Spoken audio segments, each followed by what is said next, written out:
Bertempat di rumah dinas Wali Kota Palembang, pemerintah menggelar malam penganugerahan Piala Kompetisi Pelayanan Publik Koin Yanlik dan Piagam Top 99 serta Top 15 pada Rabu malam. Dari 10 inovasi pelayanan publik yang diajukan dinas terkait lainnya, Dinas Pendidikan Kota Palembang berhasil meraih penghargaan nasional juara 2 tingkat kota.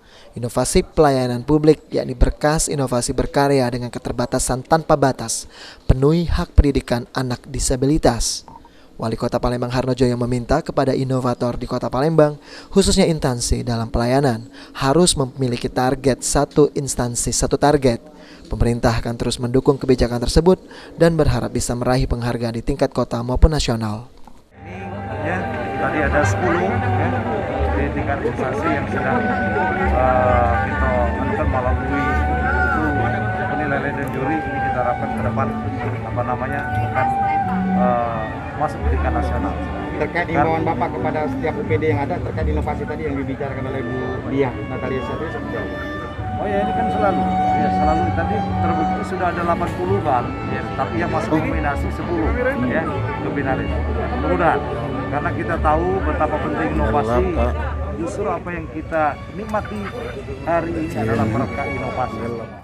Dengan penghargaan ini, Dinas Pendidikan Kota Palembang akan terus memberikan inovasi pelayanan terbaik, khususnya di tingkat pendidikan, sehingga semua siswa mendapatkan pelayanan terbaik. Artinya pengembangan inovasi dan pendidikan tidak pernah berhenti.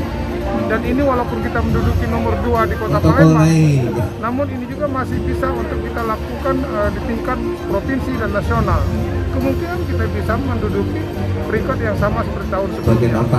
Yang jelas Dinas Pendidikan Kota Palembang 3 tahun ini kita bisa menduduki sampai tingkat nasional. Kecamatan Kalidoni dengan inovasi pembangunan instalasi 3R Bang Jo, yaitu selain piagam akan mendapatkan buku. Betul.